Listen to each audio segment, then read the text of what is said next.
Let's have the choir come up now.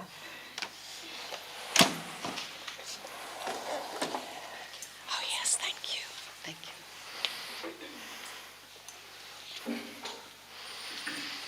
Oh, yes, I don't know where we'll be. Here.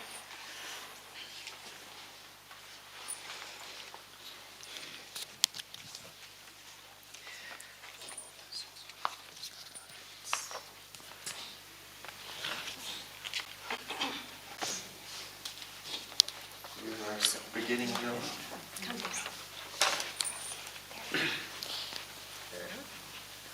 Let's switch you guys this way. Oh, I see. Yeah. You are alto, so. Yes. You guys switch. Oh, I see. She. Oh, yeah. Switch. Here's your beginning note, man. Nice big breath. I've lived in many countries and mixed with many men. I've shared the days of sunshine, gone with them in the rain. The fires that evening said we were brothers. The fires that evening said we were brothers. A soldier I saw weeping beside a dying friend. My officers had said I must take him till the end. But seeing his grief I knew we were brothers. But seeing his grief I knew we were brothers. A man sat on a doorstep to see the children play.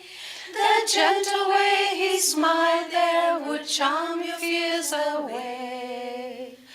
A stranger he, but love made us brothers. A stranger he, but love made us brothers. One day I climbed a mountain with friends of other land.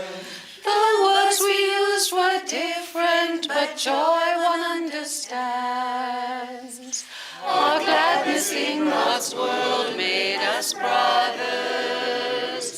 Our gladness in God's world made us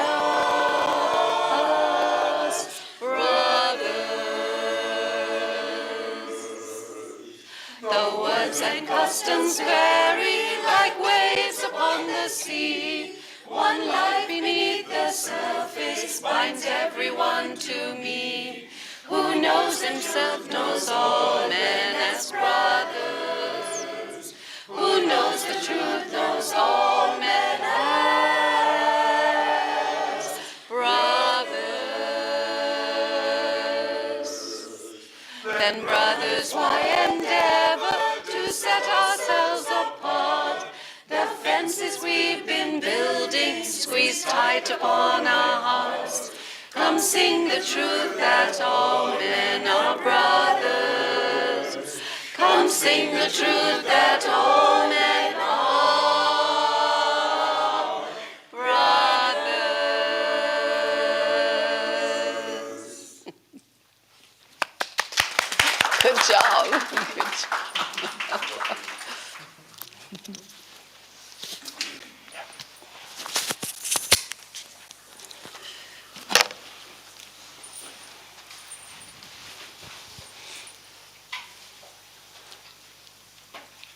So please let's begin with a prayer. Prayer with me, please. Heavenly Father, Divine Mother, Friend, beloved God, Great Masters of self-realization, Jesus Christ, Babaji Krishna, Lahiri Mahashaya, Swami Shri Yukteswarji, beloved Gurudeva, Paramhansa Yogananda, saints of all religions, we offer ourselves again and again at thy lotus feet with love and humility and with great gratitude. We invoke your presence now. Please come into our hearts and minds. Open us to receive any inspiration, understanding, realization that may come. We are all your children, naughty or good. We belong only to thee. Om Shanti. Amen.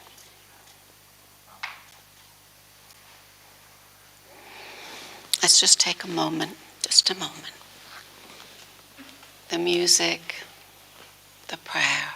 Feel yourself relaxed and open. Allowing God into your heart and soul. But also, God is always there. So also being more perceptive to that reality within and around us.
Om Shanti Shanti Shanti.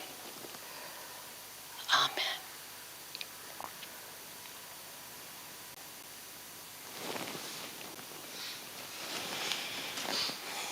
So we're talking about attitudes today on the spiritual path. And I always laugh because one wants to say, I was reading Swamiji, and he said, the most important thing on the spiritual path is attitude. The most important thing is pretty much for everything on the spiritual path. So if you keep hearing that, it's because it is. When I first came to Ananda's and Swami and Master's teachings, I remember there weren't as many books then as there are now, so I have to say it was easier, meaning to incorporate everything that you wanted to. But I remember writing and highlighting and all those, making notes.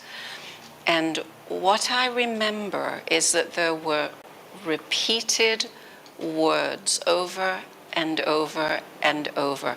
And those were the ones that I remember. These must be important. They keep talking about these. I need to, hold these and try to carry them. And for instance, Master talks constantly about energy. We all know that in his teachings. Energy, energy, energy. But then I remember enthusiasm. He's talking about enthusiasm again. Now so enthusiasm, I remember talking to Swami about it. It's a particular kind of energy. And it doesn't mean jumping up and down. It's an attitude of the heart. Enthusiasm is a... When you think of enthusiasm, you certainly think of energy. But what kind of energy do you think of? Joy, light, passion to some degree, meaning high energy. It's something you love if ever it's something you love, even if it's an ice cream, you watch a child when you offer an ice cream, yes, enthusiasm. So seeing these repeated words told me what is important. Then years later, seeing Swamiji's discipleship lessons that he created in SRF, there it is, right in there with all the others. So there are certain, all attitudes are importantly meant to be positive attitudes. All attitudes are meant to be positive attitudes, because there's many attitudes we could have. Look at the world around you. It has a very bad attitude in a general sense.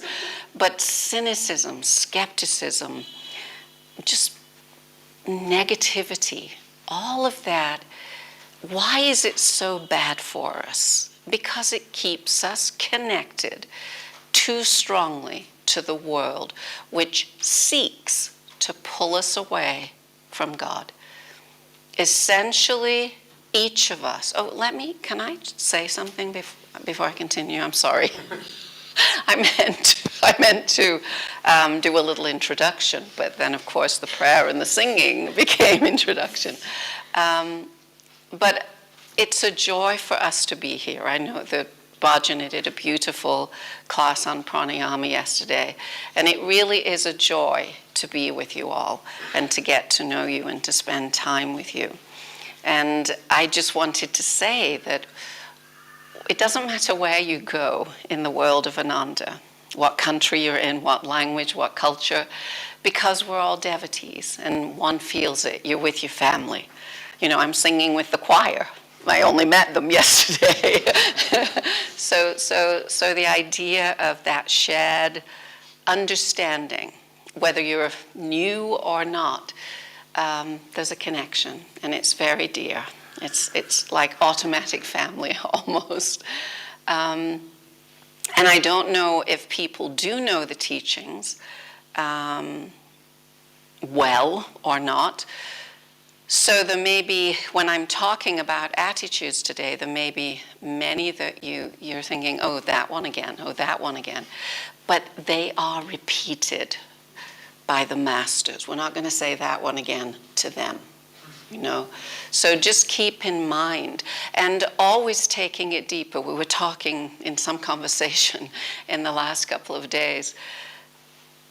We would hear Swamiji's talks, obviously, were always incredibly inspiring, uplifting, reminding us how we should be, how we should behave. And he would use the same stories over and over again to illustrate what he was trying to say. But you'd hear the story, right? And then you hear it again, and then you hear it again, and 5 years goes by. And then you're hearing a talk, and it's like, oh, I get it. I understand.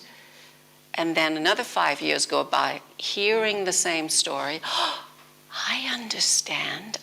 Because spiritual truth is not shallow. There's always more depth. So we think we may have something. We think we may understand something, but it can always deepen. And it's the same with yoga. I remember going to yoga classes in New York long before Ananda. And the teacher I was very lucky because she did basically Ananda yoga, but she didn't do the affirmations, but everything else. It was very sattvic. And I remember, I thought, the Paschimottanasana, where you're head to the knee. And I thought, well, I can do this. My arms are on the floor. And she one day came to me and pulled my hands from my toes so that they were beyond my feet like this. And there was always somewhere else to go. There was always deeper. There was always further. You think you're done on the spiritual path? Never. Never.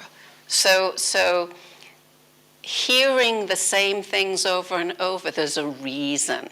There is a reason. And it's important to get that.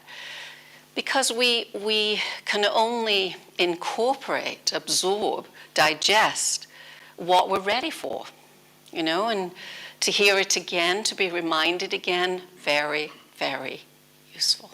Okay? So, since I mentioned enthusiasm as an example, I'll begin with enthusiasm. I always looked things up. I'm a natural student. I love to study and understand. And I remember going to the dictionary or encyclopedia. We had, in those days, no phones, no computers, no Google. We couldn't go and say, what is it? Ananda Library didn't exist. So I remember going to the dictionary, and somebody had brought a collection of all mismatched, not one of anything, but and reading about enthusiasm.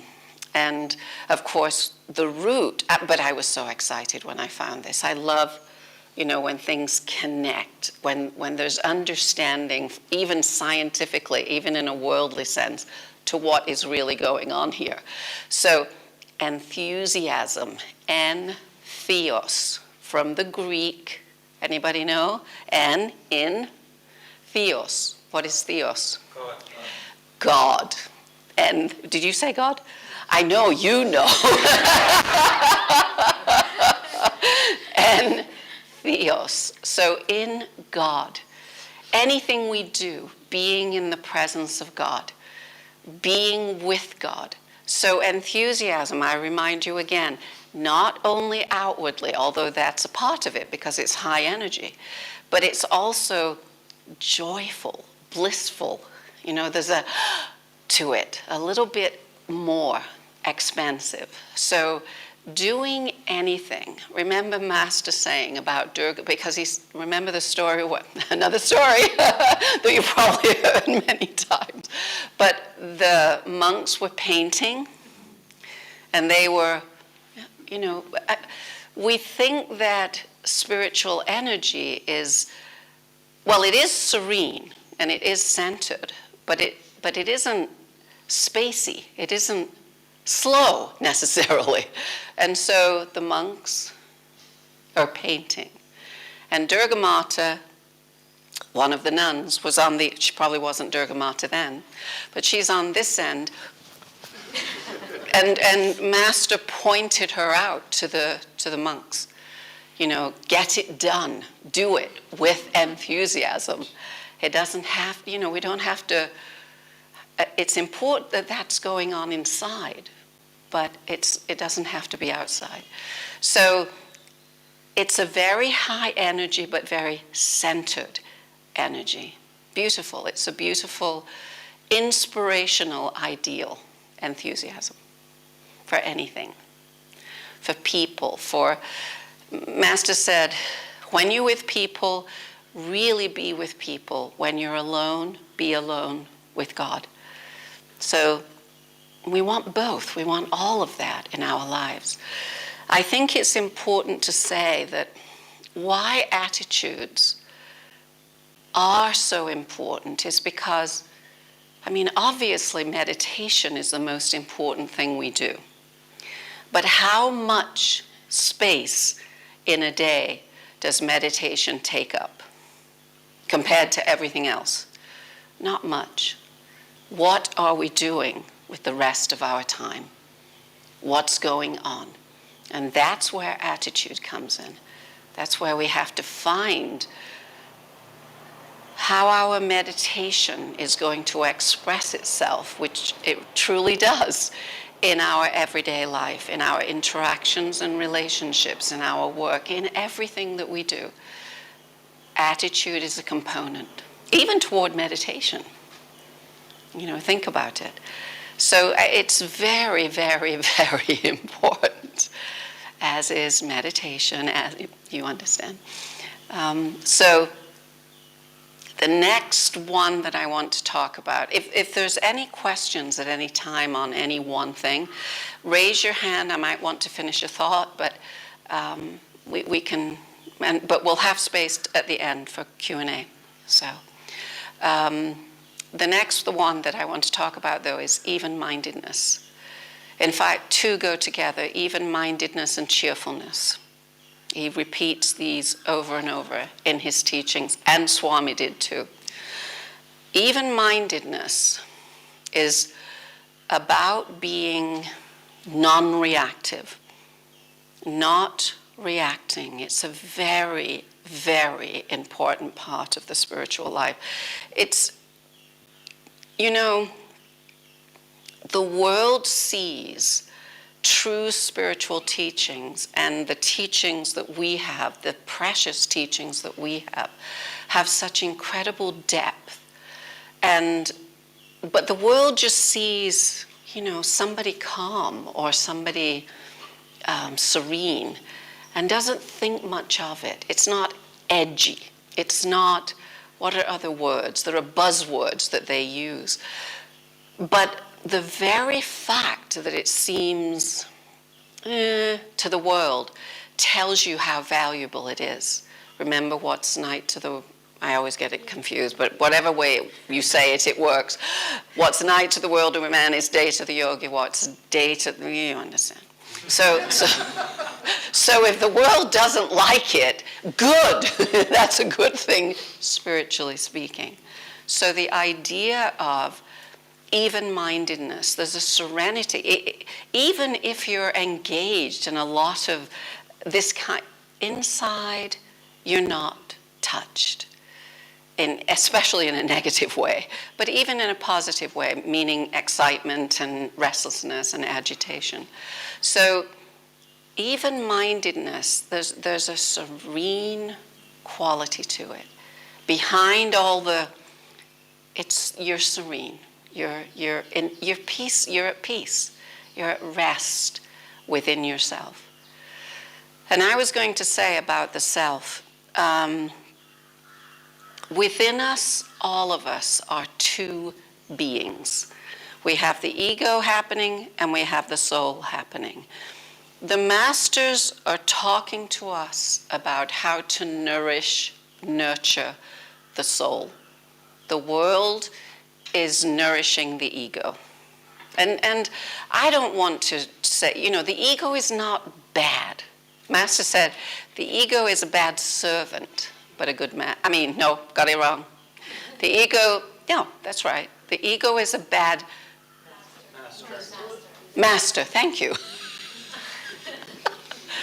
The ego is a bad master, but a good servant. And that's where it has to be. It can't be leading you. How do you know what is leading you? How do you know? How do you know whether it's the soul or the ego? People will come to me and say, oh, is that my ego? And I'm like, if there's a problem, it's your ego. It's always the ego. It's not even an issue because it's always the ego that creates problems. If you have a problem with anything, with anyone, it's because of the ego. But we can't be weighed down by that. It doesn't help us. We have to use that information to then work with the ego. And that's what the work is. It's always about the ego. But don't be saying to yourself, is this my ego, is this my ego? You know because of the result. You know you're holding on to whatever it is, a point of view, a perspective. Nope, it's this. No, it's that. Do it like this. Do it like...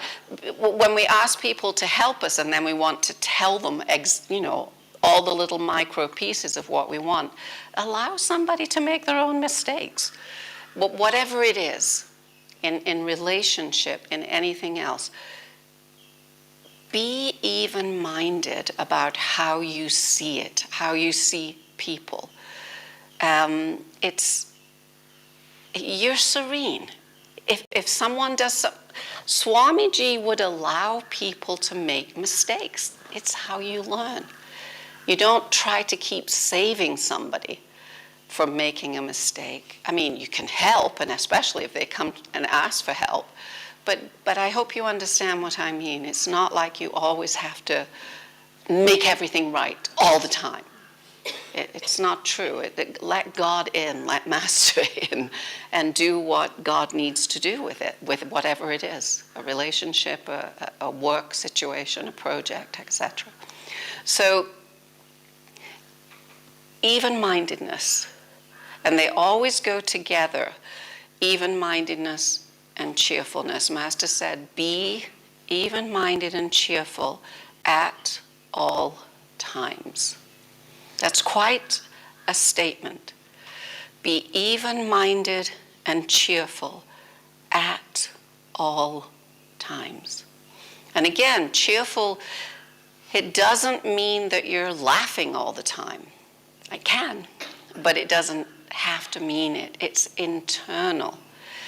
Even-minded and cheerfulness, Swamiji said, they help us with the practice of contentment, which is another attitude we should hold. They help us to be content. But think about even-mindedness and cheerfulness especially for a moment, because the modern world is anything but even-minded and values anything but even-mindedness and cheerfulness. So allowing ourselves to have a light heart, to be, it's very, because, I mean, there's many things going on here. You have, Buddha saying the nature of the world is suffering. Master saying desire causes, when it's thwarted, causes anger, which again, anything but even-minded. Suffering is a part of life, but we're asked to be even-minded and cheerful regardless of what is going on. This is very important, because we think if things are bad, how can I be even-minded and cheerful? That's not fair. But the Masters want us to understand that this is not about fairness. This is about bringing you closer to me. I want you to be close to me. Why? So that you don't suffer. About 3 or 4 years, it's more than 3, 4 years ago, I fell, dislocated and broke this shoulder. In 2 months, it was healed, ostensibly. But then when they took all I called it my bulletproof vest, they didn't put a cast. I was pinned like this for 2 months. And so after the cast came off, it wasn't a cast, after the bulletproof vest came off, I had what's known as a frozen shoulder. And I, as soon as I'm in these things, this is a frozen shoulder, what does that mean? And it's a very serious condition, actually. I could only do this with this hand. That's how far it would go. I could not move it. If I did, pain and just stiffness, very, very stiff. I had to go to a physiotherapist twice a week for 2 years. I called him my torturer, because you go and his whole work is to get this shoulder moving. I had heard in America, and Americans asked me this later, it was so cute, but I knew that it existed. You could go to a doctor or a surgeon, and they would put you out and move the arm while you're unconscious. Why can't we do that? I'm saying to my physiotherapist and the doctor, why can we do that? And they were correct, it turns out, but they said it's much better if everything is conscious. The work is much better if everything is conscious. Let's start with this and see what happens. So they were open, but they didn't want to begin there. And I was in America staying with friends, and their son is a chiropractor and massage therapist.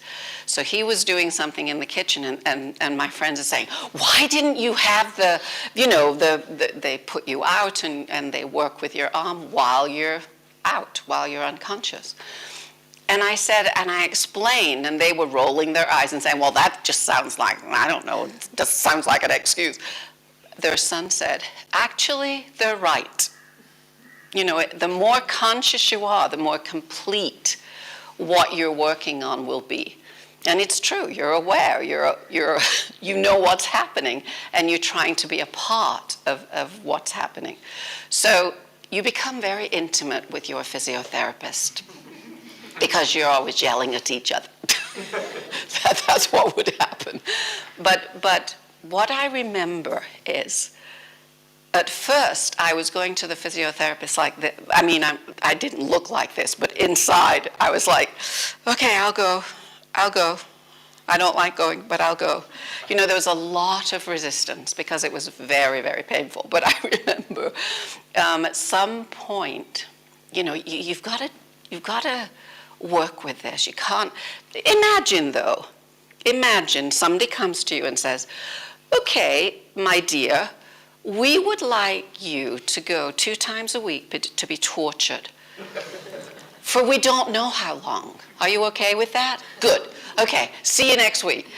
That's what I had to do. And every single time there was a point in the treatment where it was as soon as he started using his whole body. I know it's coming. And it would hurt, that was the hurt part. And he would do that about 5 times every visit. And there was a point where I would just say, no, I can't take anymore. That's what I meant by when we can't take it in.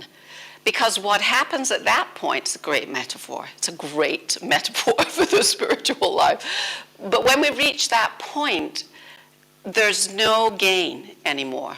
I would just be resisting him, tense, probably hurt it more, you understand? So you can allow so much, but then, and it's the same when we're talking about, it doesn't matter what is happening. We are expected to behave the best way that we can. That's the point. And even if it's painful, even if we are suffering, understanding that nothing can be happening but what is coming from God and gurus. It couldn't be happening otherwise. And so they want this somehow. They want this. And I have to find a way to incorporate it, to work with it, to bring it in. Okay? Yes? So does even-mindedness also mean like staying away from likes and dislikes? Absolutely. Yeah, I don't like this. I'm not going to do this. But if I want to use my arm again, I actually had a friend tell me in America at the village that she had the same thing and she couldn't, and I totally get it, she could not handle the physiotherapy, so she stopped going. Much younger than me, and she's impaired. I didn't show you, I could only do this. Now, I couldn't even think of doing that. It's too far away. But my friend stopped, and so she has limited use of that arm now. So again, that's not a judgment. I understand why she couldn't. It's not easy by any means. But you keep working with it. You keep trying. And it's good to have someone that pushes you, like the physiotherapist pushed me way beyond what I mean, if you left it to me, I would raise it to where, but he's going to do this. And it's like, nah, So it's very, very important to push the limits even when it hurts. And I mean it emotionally, physically. That's why this is a great metaphor for what is necessary. Even though it's hurting, it is the thing you need. Even though we suffer, it's the thing we need. Remember God. I mean, I did so much pranayama and centering before I went to the physiotherapist every time. So it was a great teacher in terms of being present with God and trying to bring that into this, And I called my physiotherapist my torturo in Italiano, and he would just laugh, I know he had to do. I said, is it hard for you to always be hurting people? And he said, yeah, it is. I said, I'm going to pray for you. Can I pray for you? He said, yes. So you become very, it's important. The idea of even-mindedness and cheerfulness, even with my physiotherapist, he said, you default to laughter when you're hurting. And I said, well, it's that or tears. Wouldn't you rather have me laughing than wah? Every time I come? I couldn't. And he'd say, it's just very unusual. I said, I know, I see Italian faces and I said, it's just the way it is. Unless you want, and he said, no, I'd rather have the laughter. So, even-mindedness and cheerfulness, they're always put together. They kind of follow on each other. So I think why I said it's so important here, suffering is a part of human life. There will be times when life is so challenging that our hearts ache. That's when we have to remember that we are devotees, that Master is with you, even if you don't feel him. We think the Masters are going to take away all the problems and all the pain. No, they're helping us to get through it. That's what their role is. I'm here.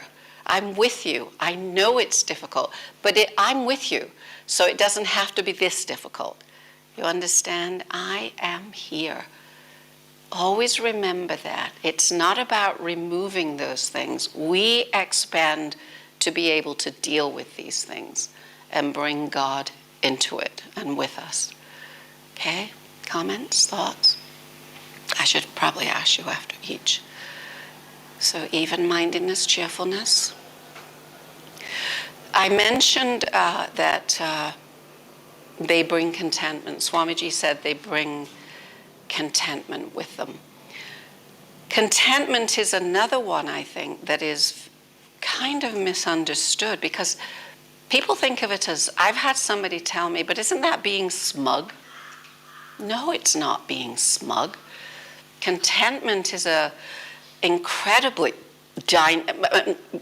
let me back up. Smugness feels like self-satisfaction. Ha ha ha, I know. I know, and I've got it all covered, and I'm satisfied with that. Where contentment, any circumstance, I'm going to remain even-minded and cheerful. Any circumstance. So the idea of contentment is very dynamic. It's not passive. We don't wait for it to come. We are actively seeking it. Titiksha is a practice, Swamiji said, that helps contentment, helps us to get into more and absorb more contentment. But think of it as active, rather than if I do this, contentment will come. We do something to bring it. For instance, I always think of Harry Potter, absurdly. But remember, Harry Potter's father left him a cloak of invisibility, and he had it folded up in his little trunk at Hogwarts. He had to put it on to become invisible. You have to put it on to become contented. You have to think, what does it feel like? What does it look like? How do I get into that state? You know, in a traffic jam in the middle of the road, and I had people tell me their knuckles were white from, because they're so tense going to work. Practice contentment. Put on the cloak. of contentment and allow it to just flow into you. What is a place where you feel very content? And imagine that in a situation that is nothing like that place. So that we know the power of the spiritual teachings is that we can be totally responsible for whatever state of mind or heart that we are in at any given time, regardless of what is happening, regardless of the situation. And think of it as an adventure. Oh, this is a great situation to try to practice contentment. I'm going to do this. This is a great situation to practice even-mindedness and cheerfulness. You know, the idea that we can do that when, I hope he's okay. Oh, he's dealing with a little, scratchy throat, So you understand, it's very much under our care that we navigate life in these ways. And practice something for a week. I would do that in the early years. Practice something for a whole week. I'm going to practice contentment this week. I'm going to practice enthusiasm this week. And rotate, go through them all.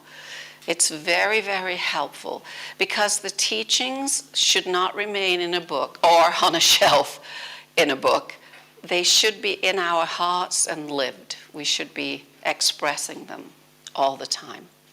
And that's important. They're not static. They're not passive. They're active, dynamic. Okay? Is everything okay? Okay. Any comments? Yes. Yes. You mentioned something in the first part where you said the outside world is negative, skepticism, Cynicism, yeah. Cynicism. Yeah. That's right.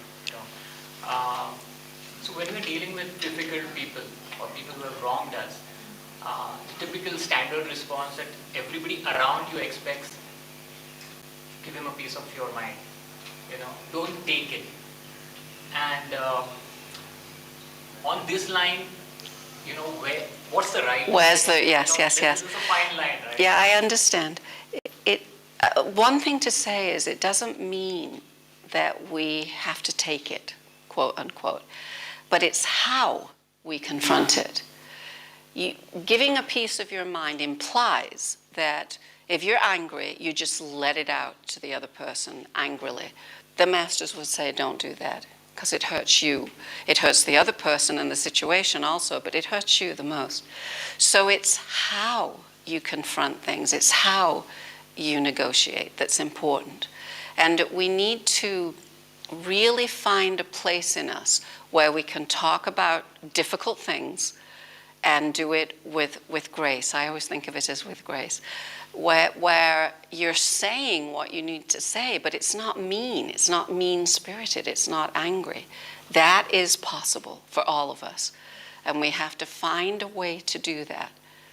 So better not to speak while you're angry.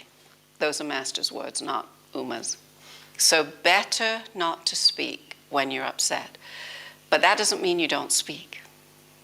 I'm finding that in the course of the last 5-6 months, on certain occasions, I'm able to do exactly this. Good. But the people around me don't get it. You know what I have said to people? I know it doesn't look like it, but I'm very upset about this situation. I mean, I do. I came on the path being a Brit, and we're always controlling our emotion, but it's not in a healthy way. Well, there's nothing wrong. I'm fine. And slowly you have to internalize the reality that you have to transcend it, not just not express it. So if the thing is, you want to make the point. And so you do it with energy. You do it with authority. And you say, or, 2 weeks ago, I was really mad at you. And I mean, people on the path understand. I waited 2 weeks because I didn't want to yell at you. So it never means you can't address it, and address it strongly, but not with negative emotion. It's a very big difference. And, people do get it. There may be something else going on. They're testing to see, and I don't think it's always conscious, but they're testing to see if you're going to follow through. You know what I mean? I had a woman say to me, this is in Italy, my boss always yells at me when he talks to me. He never has a normal voice when he talks to me. And I said, well, what do you do? And she said, nothing. And I said, are you asking me, how do you stop him? I mean, she wasn't very forthcoming. Are you asking me, how do I stop him from yelling at me? And she said, yeah. I said, tell him. He thinks it's okay. You don't do anything or say anything. He yells, it's okay to yell. That's the tacit message. So she said, well, what should I say? And I said, okay, please lower your voice. Please talk to me in a normal voice. If you don't, I'm going to leave the room. And I said, he will probably do it again. He heard you, but he will probably do it again because he's done it a zillion times and you never said anything.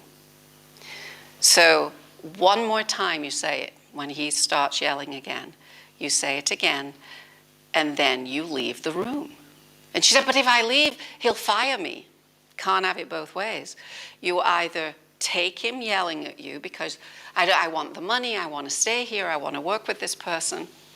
You either do that, or you don't want somebody yelling at you. You don't stay in the same world.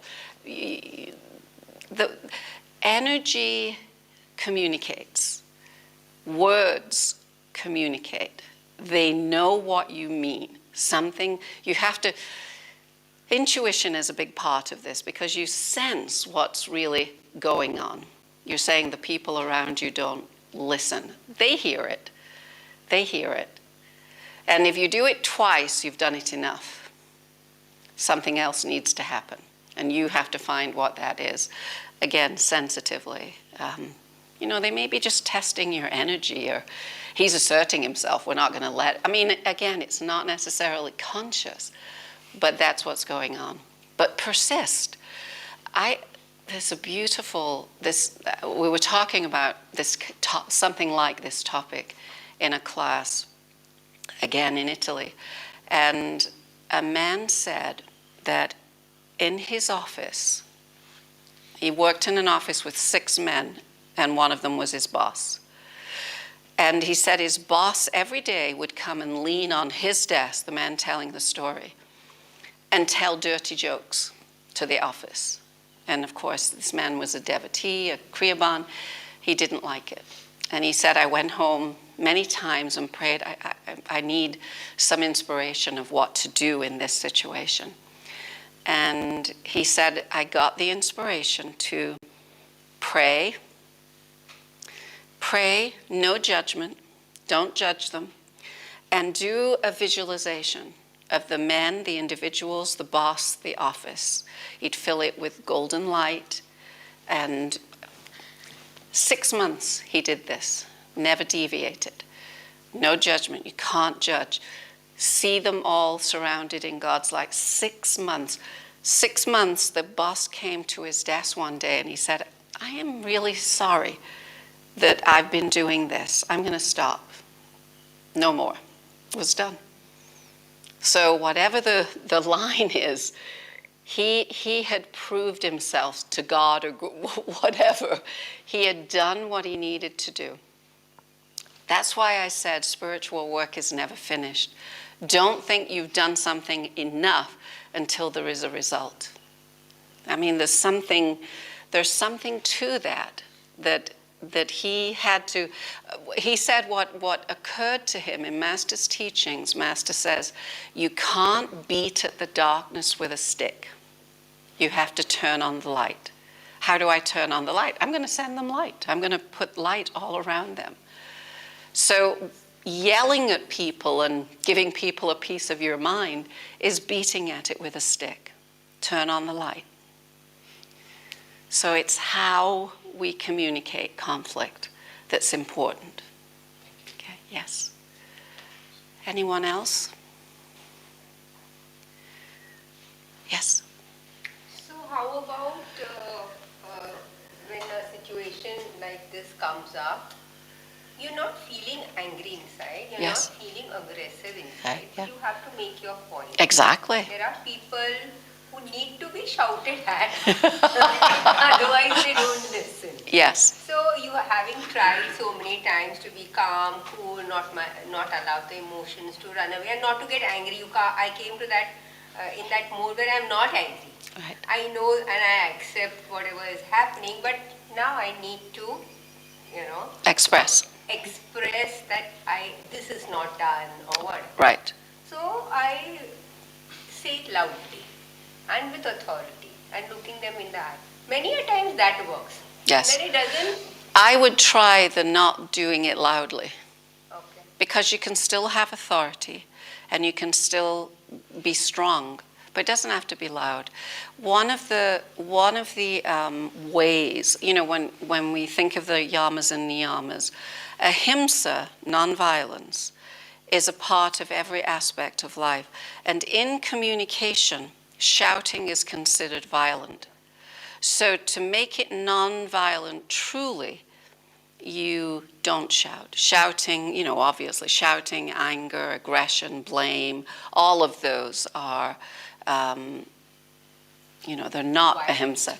So I think it would be a good practice to try to not shout, but have the same authority, looking in the eyes, meaning you're clear and direct, but it's with ahimsa. Exactly. So I think one of the things that is difficult, but we're still us. I mean, Christ doesn't just say love your neighbor. He says love your enemies. That is, my goodness, what a challenge, love your neighbor. And we even go off on that. Well, my neighbor's an idiot. Why should I love him? But love your enemies. There is so much, it's beyond the beyond what they expect from us and that we are trying to live up to. So in every aspect, it demands compassion and concern for the other, even if they're doing things all wrong and we don't like it. There's a way to communicate that. See, when we do this, we set up an energy where people want to help. They want to do something for you. It sets up a beautiful reciprocal, the very thing we want when we yell, we'll push away. And if we will back off from that, it magnetizes it to us. I hope that makes sense. Does that make sense? That you're kind, you're compassionate, and people feel it and want to be, how can I help?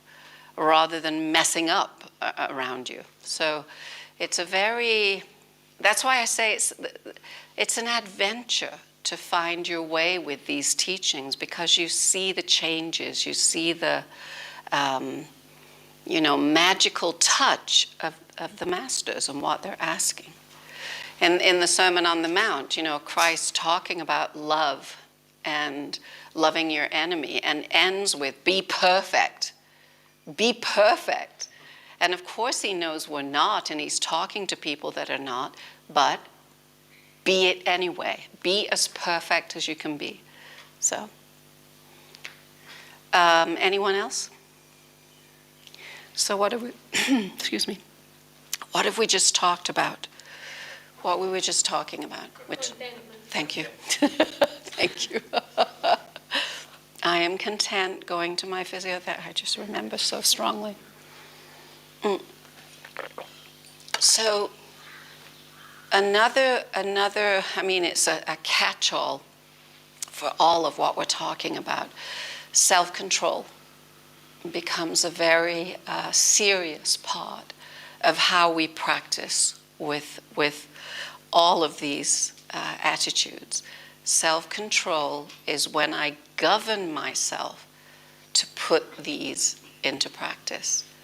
Allowing yourself to just be any way you want to be, no control. So it does demand a great deal from us that it's, well, for some people, not all people, but for some it's very easy to, battle, to fight. And for some it's not. But one represses and one expresses any way they want. Neither one is correct. We have to do it by spiritualizing whatever it is that we're doing. Our talking, our trying to work through conflict, whatever it is, we're doing it with the right attitude, the right way to do this. And so self-control is how we work with that. And self-control is, in the first chapter of the Gita, how it ends. Bhajana referenced it yesterday, where Arjuna drops his bow. I can't fight. I can't do this. This is too much. And then the whole of the Gita is Krishna explaining to Arjuna why you must. And here's how to work with it. Self-control. You're slumping. Oh, I can't deal with this. It's too much. I can't handle it. And you do. It doesn't kill us. We figure it out. We work on it. That's how it should look. And just because we understand it doesn't mean that now we'll always be able to do it. One day you'll do it well, the next day not so well, whatever. We keep trying. We keep working. We keep faith with the masters that they will help us to do what we need to do. Okay? Now coming back to this, isn't the war aggression? Isn't it violent? The Mahabharata, the Kauravas and the Pandavas. Yes, yes. I mean, it's one of the great paradoxes. It's no question. I actually was involved in, we did the Mahabharata for about 4 nights for a couple of spiritual renewal weeks in California. And I was the director producer. And it generated so many spiritual discussions. Wait, am I supposed to be angry now in this scene, But isn't that wrong? How am I supposed to be angry? But there are so many things in the Bhagavad Gita that are confusing and what am I supposed to be? I don't get it. These are spiritual people. Krishna asking, who is it? Bhima, thank you, to cheat. It's like, well, wait, what is he doing? I don't know. This is God. How could he ask? Because there are higher dharmas. There is dharma, and there is a higher dharma. Also, war, it's so subtle. Do you think, let's just do a general thing. Somebody murders somebody and kills somebody. A soldier on a battlefield kills somebody. Do you think those 2 deaths are the same? No, because Exactly. the intentions are different. Exactly. That is what is going on with the subtleties of war, and it has to do with the how I am doing what I am doing. There's a famous story, samurai story, where a samurai kills another samurai's master. It is the dharma of the samurai whose master was killed to go and find that man and fight with him to the death. That's the dharma. So he goes on his quest to find him, and he finds him, and they're confronting each other. And the samurai that he's caught, they do a ritual before they begin to fight. I mean, it's very conscious. But the other samurai spits at him. And he puts his sword away and leaves. Now, if somebody spits at you, what are you going to feel? What's going on in you? Disrespect. What's that? Disrespect. Anger. Disrespect, anger, exactly.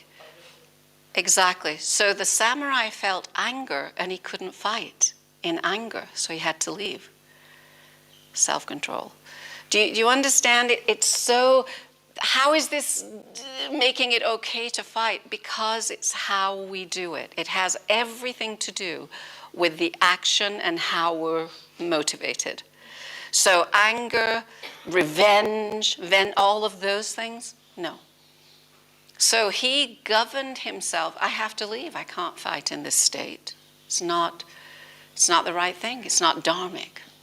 So that's, I mean, it's difficult to think of war as being righteous or no, but there really is dharma and other dharmas, and we have to consider that. So that's what's going on in the Mahabharata. It depends upon the situation at Yes. that moment in time. Exactly, exactly.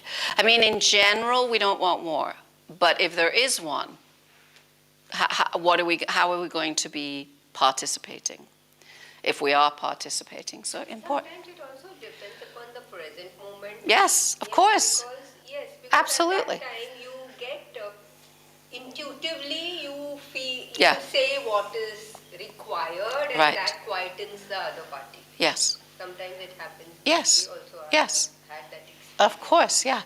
We have to be just sensitive to, always look at the result of an action. You know, is somebody upset? Is somebody suffering because of it? Those are important things. And you can easily say that's their problem, but it's not only their problem. I remember Swamiji saying, if you upset someone unintentionally, it doesn't mean you're not a part of the problem, because somewhere in you they're picking up something. That wasn't very clear, but you know what I mean. He is saying, always look at yourself, don't look at the other person, look here to see what you can correct, because people shouldn't be feeling bad, he said. And when we see something wrong in other people, Swamiji said it's because it's wrong in us, or we wouldn't see it. We wouldn't. I remember a satsang where he made that statement, and a voice in the back of so there was a beat after he said, every time it's you, it comes from you. And a voice in the back of the room, every time? And Swamiji said, every single time. So it's always triggered here. He said, if 3 people can be looking at the same event and having 3 different reactions. One's mad, one's afraid, and one, something's going on. You know, it tells us everything about us, not the event. Everything that happens to us is designed to get us to work on ourselves. Okay, how do I be even-minded here? How do I be content? What do I need to do? And if it's leave, until you can calm down. So if we don't do the work, it's never going to happen. We have to really, it's like the gym. This is brain and emotion gymnastics. We need attitude correction, and we have to keep working on it constantly. And there'll be things that are bigger than others, in all of us. Some are smaller, some are big, and we know by how much they repeat in our lives. I once said in a group of friends in Assisi, I don't know why I get these crazy physical things crazy physical thing. And someone said, you're always in sati sati. I don't know my time of birth. So I've never gone to an astrologer, but he had done something. I don't know what he'd done. You're always in sati sati. I said, no idea what that means, but I believe you, whatever it, and he explained it to me. But karma, astrology, whatever it is, we still, or none of that, we still have to work on ourselves. We still have to do the work. We still are going to be challenged and have to put into practice what they have asked us to do. That's what's really going on, all that's going on. And it's very individual. If we're all doing it, it works. But if it's only left to one or two, it's not going to work. All of us. That's why people would come to the village, and I'm looking at my little list because I knew what's the next one? I have no idea. But people would come to the village and say, well, it's easy here because everybody's doing, and I said, well, you're still dealing with yourself and your limitations, so it doesn't make it easy. It just makes it work better. But it's not easy for anyone to constantly be vigilant. And it's very important to say when we talk about constantly vigilant that it's not about judgment or guilt. You don't get it perfectly, you don't get it right, tomorrow's another day. Nobody's keeping count of when you succeed and you don't, only you. And certainly God and gurus don't. Master said we're loved now as much as we will ever be loved by God. So,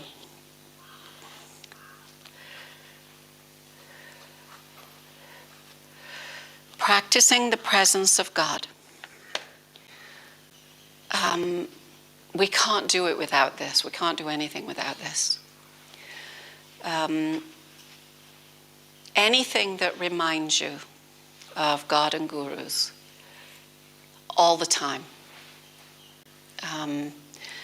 India is this is I don't want to make it sound like, but it's easier here to me. I told some people already, but my very, very first visit here was Delhi. And I was being taken with a group of friends, devotees, to the mall in, I don't remember the areas and everything, but we had a store, the Wishing Tree, in the mall, and they were taking us there.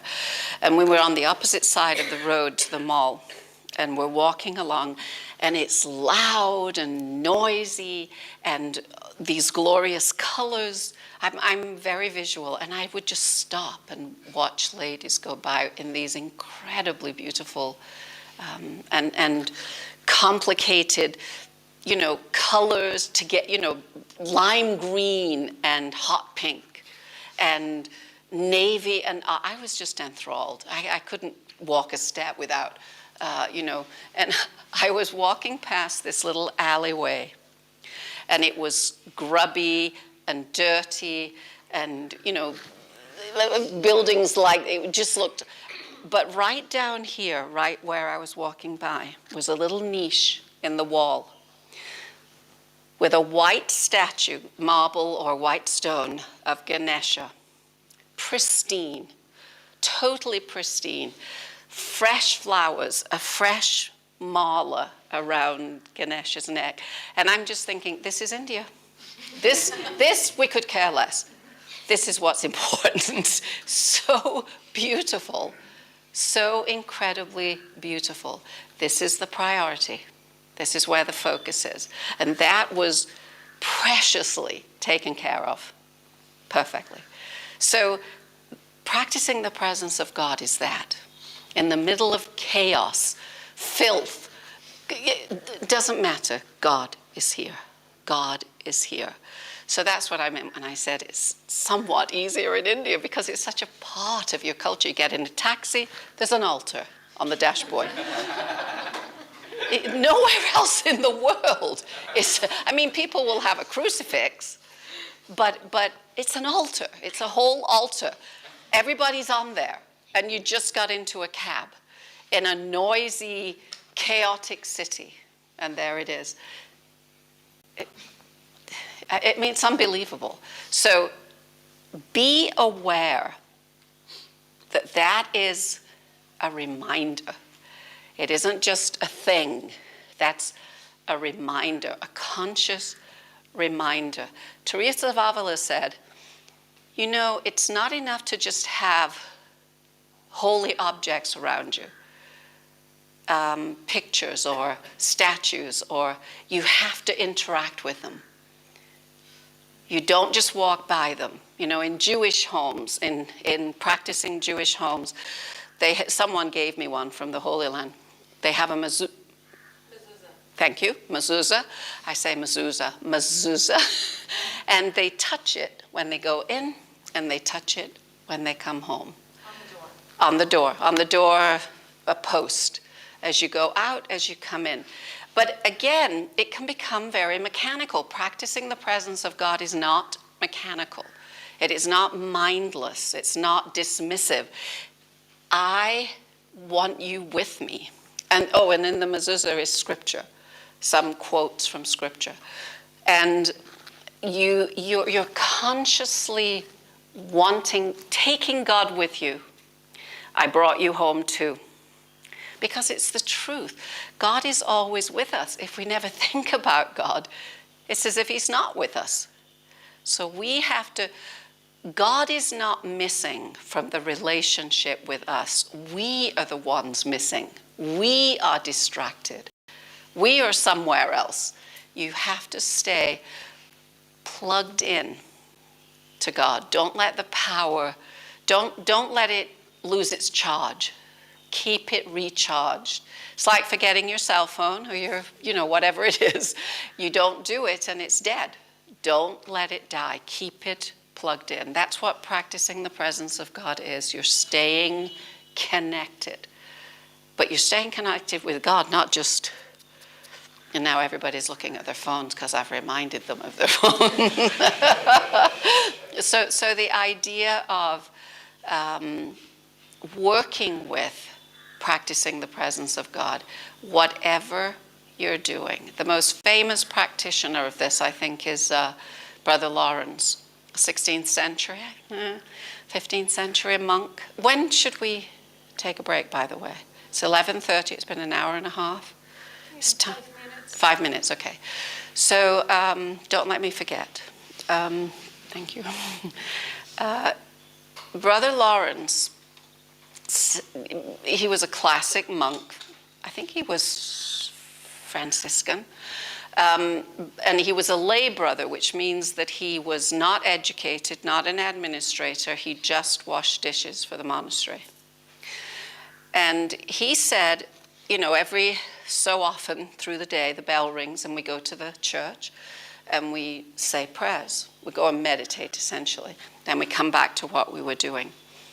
And he said, I want to feel God in the kitchen when I'm doing the dishes as much as I do at the altar. How can I achieve that? How can I do that?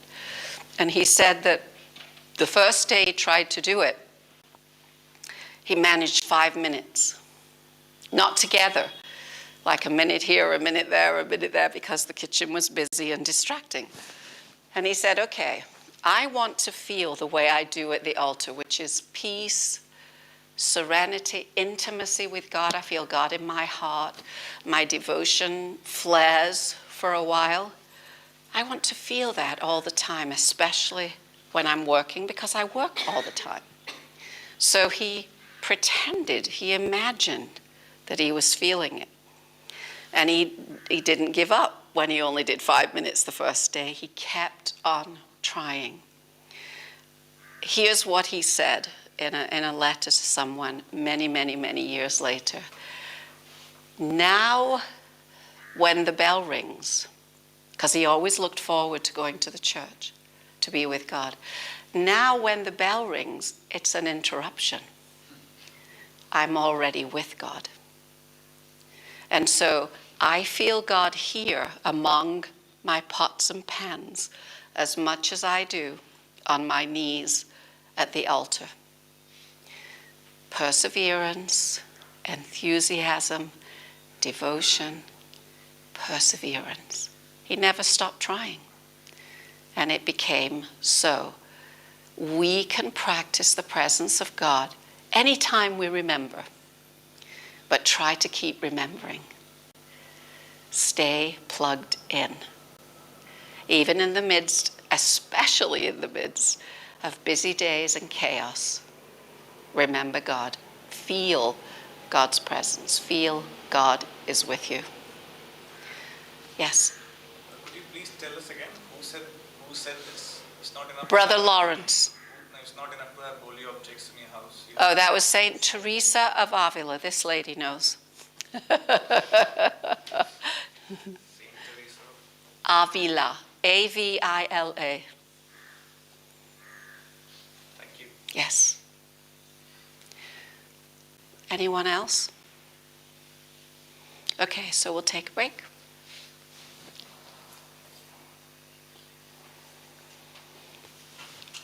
Would you like some chai, Uma?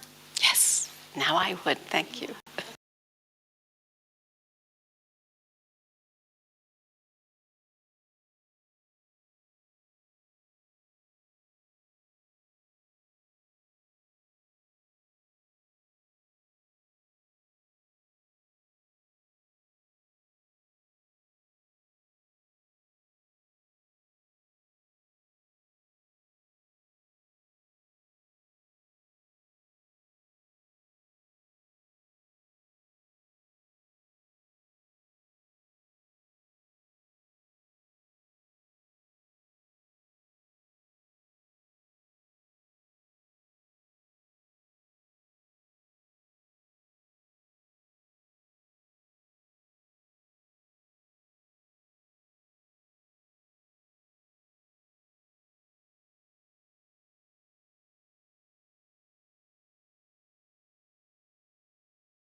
Or there.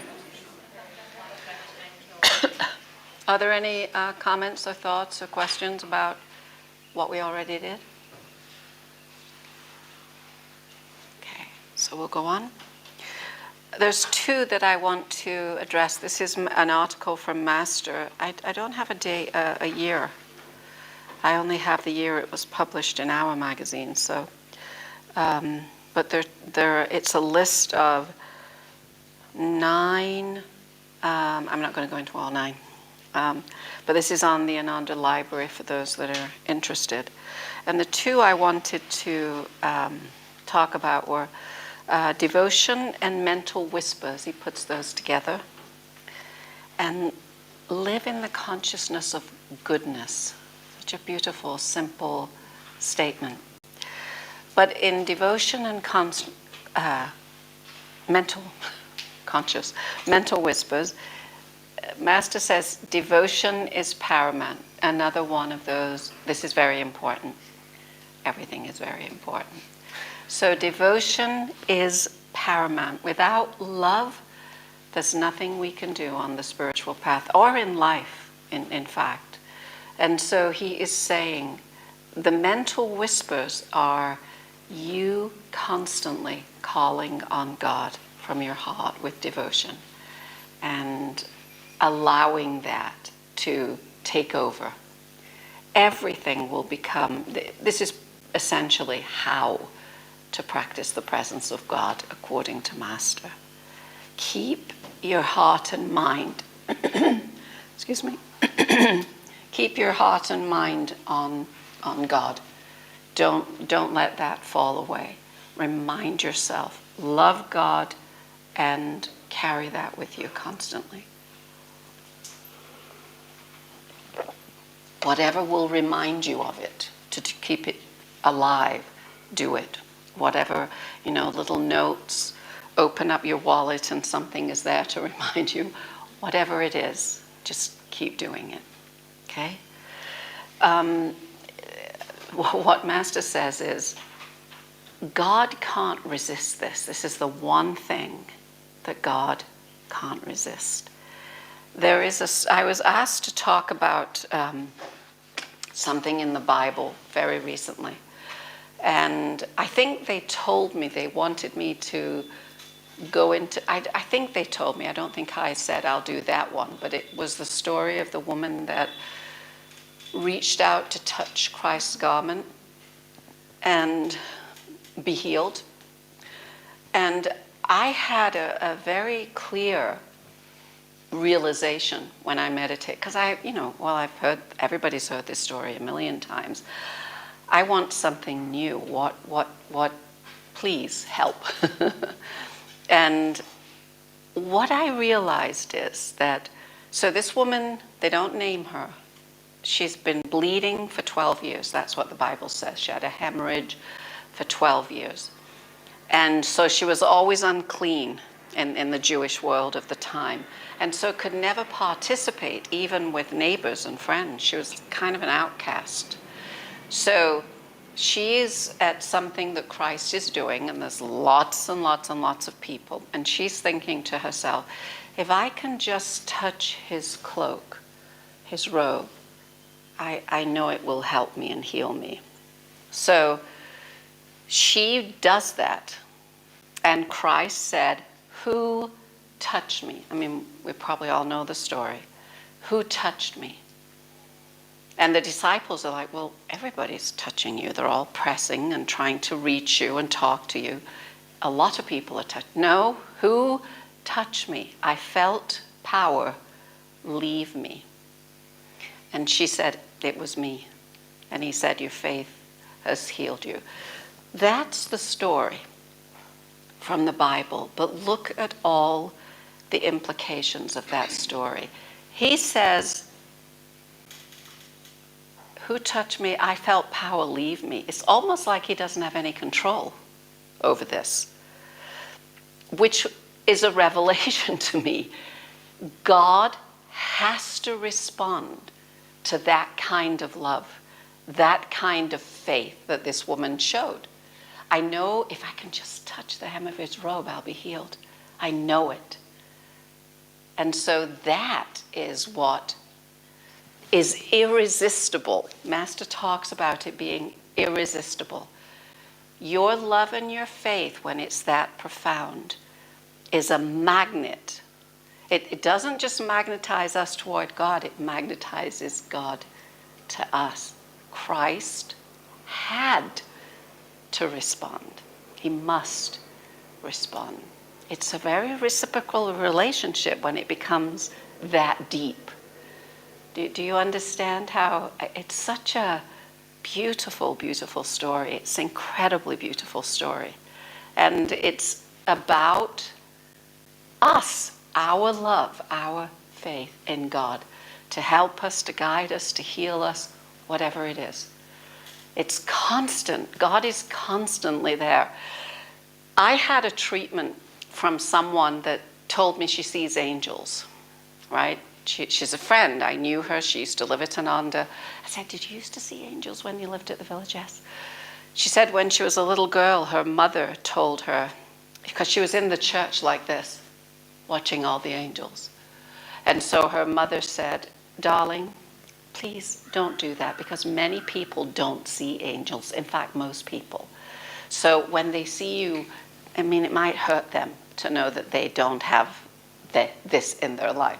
So she said she never talked about the angels again. She never acted as if she saw them. She never.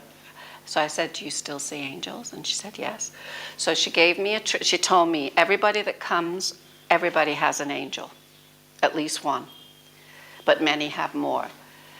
And I said, what do they do? And she said, well, they are present. They are here. But if the person prays before their treatment, the angels go into action. Their wings go up. They involve themselves in what's going on. They are there. They're helpful. So I was visiting her when I was at the end of the saga that I mentioned earlier.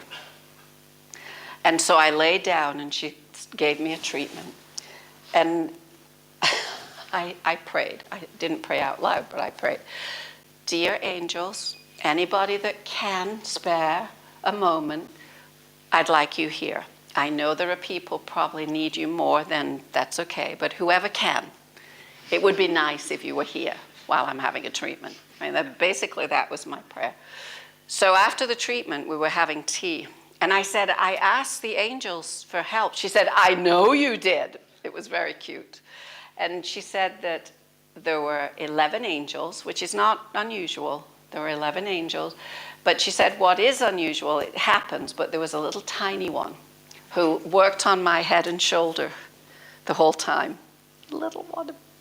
But she said it was the same. There's 11 angels present. God is present. Master is present. The minute you ask, they go into action. There's a delicacy, a grace about this relationship with God.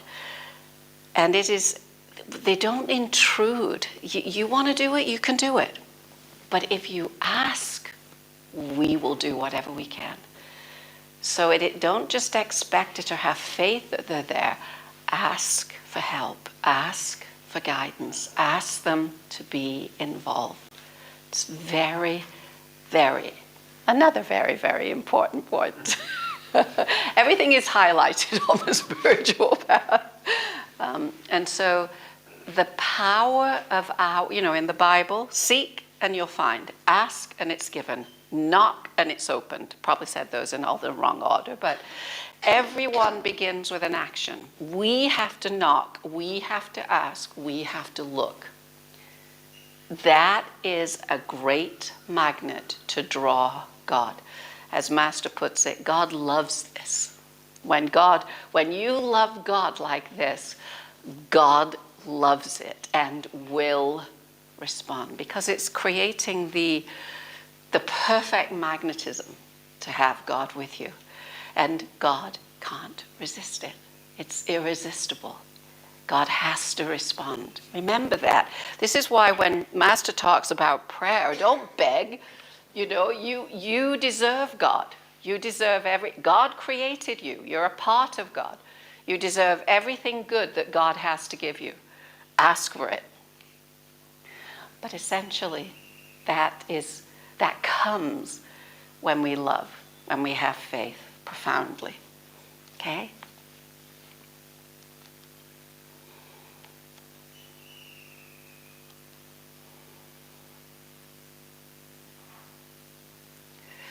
Live in the consciousness of goodness. It's so sweet.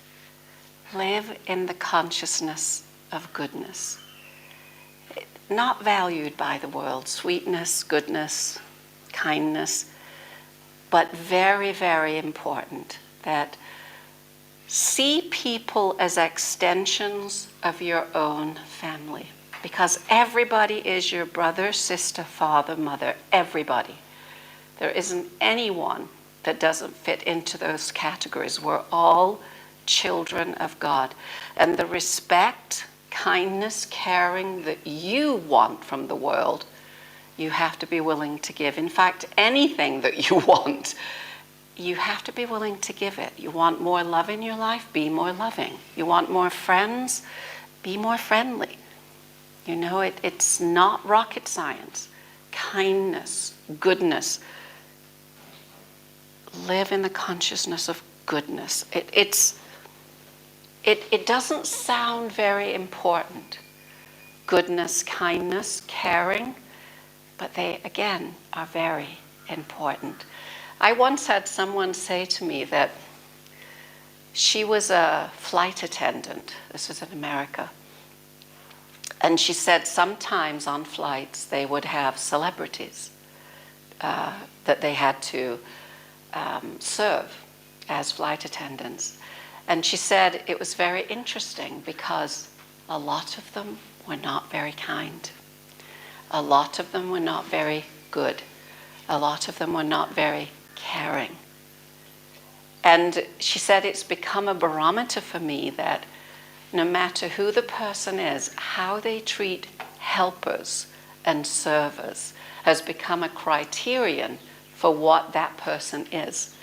If they are kind to the least, they're going to be kind to the best. If they're rude, and she said it was sad because some of my idols were not very kind, not very good with others.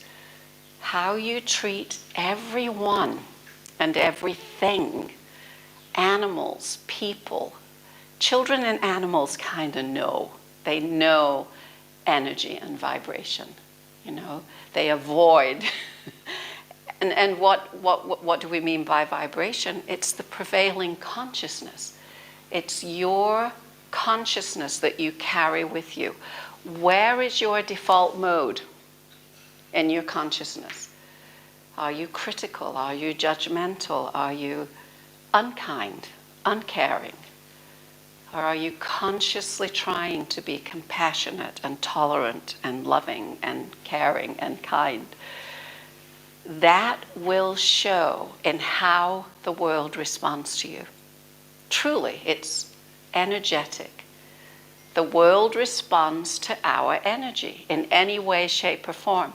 I gave Sunday service before I left the Ananda Assisi. And I told the story of a man who was in the resistance, French resistance in World War II. But when he was young, he was 11, he had an accident and he became blind, totally blind. And so this is, you know, before World War II started. And he said that he was very aware, he had very conscious parents for the time too, that at school, because they sent him to a special school, he one day came home and said, you know, I don't want to go back to this school. And his parents said, why? He said, because they make me afraid of my blindness. And he said when he was afraid, everything was dark. And he had accidents. He banged into things, he hurt himself. When he wasn't afraid, everything was bright. Still couldn't see, but there was light. And he said, when light is there, joy is there.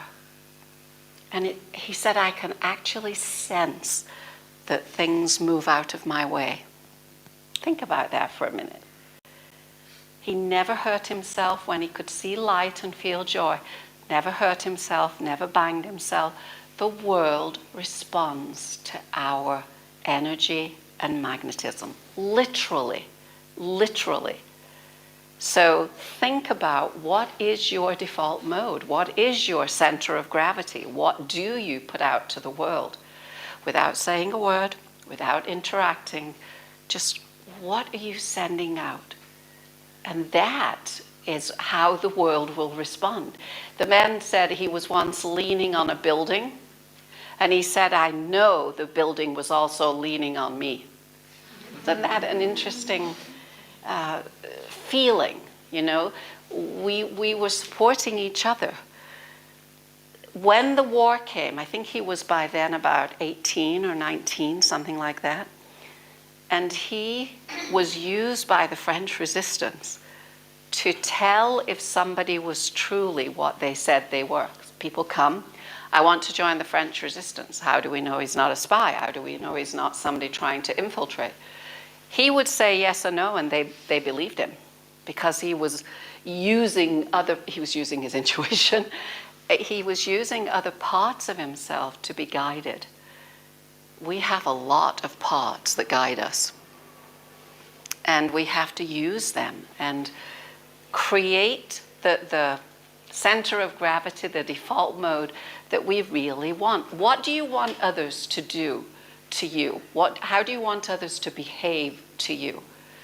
You have to behave that way to them first. It's imperative that we understand this. It begins with us. If we're yelling and, shouting at the world around us, it's going to yell and shout back.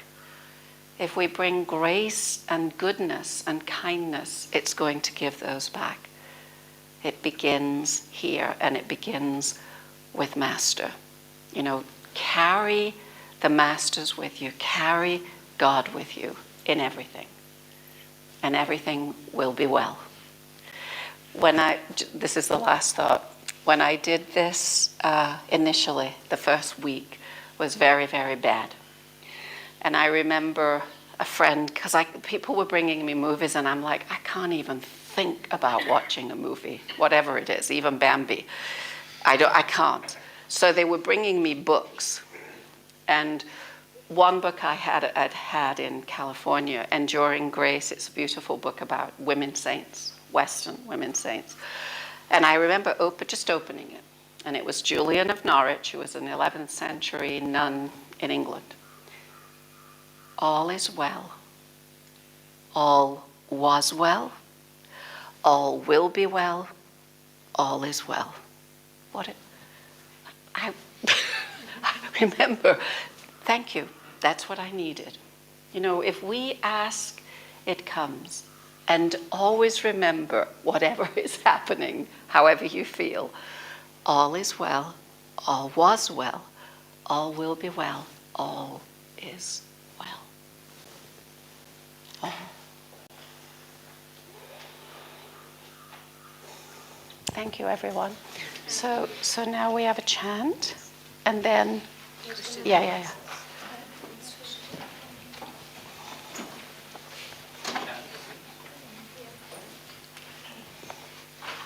Bring your chair.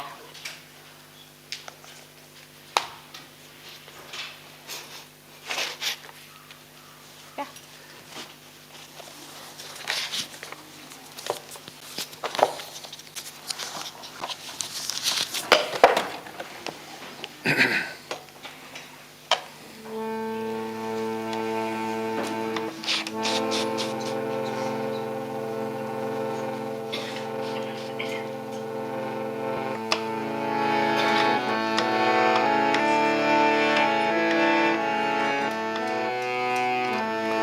How shall I love thee, Lord, my God, with every breath I breathe? How shall I love thee, Lord, my God, with every breath I breathe? Just as a fire may burn all forest, burn to the root my desires, Just as a fire may burn a whole forest, burn to the root my desire. How shall I seek thee, Lord my God, with every breath I breathe? How shall I seek thee, Lord my God, with every breath I breathe? Just as a fire may burn a whole forest, burn to the root my desire. Just as a fire may burn a whole forest, burn to the root my desire. How shall I serve thee, Lord my God, with every breath I breathe? How shall I serve thee, Lord my God, with every breath I breathe? Just as a fire may burn a whole forest, burn to the root my desire. Just as a fire may burn a whole forest, burn to the root my desire. How shall I worship thee, Lord my God, with every breath I breathe? How shall I worship thee, Lord my God, with every breath I breathe? Just as a fire may burn a whole forest, burn to the root my desire. Just as a fire may burn a whole forest, burn to the root my desire. How shall I love thee, Lord my God, with every breath I breathe? How shall I love thee, Lord my God, with every breath I breathe? Just as a fire may burn a whole forest, burn to the root my desire. Just as a fire may burn a whole forest, burn to the root my desire. Oh, just as a fire may burn a whole forest, burn to the root my desire. Just as a fire may burn a whole forest, burn to the root my desire. How shall I love thee, Lord my God, with every breath I breathe? How shall I love thee, Lord my God, with every breath I breathe? How shall I love thee, Lord my God, with every breath I breathe? How shall I love thee, Lord my God, with every breath I breathe?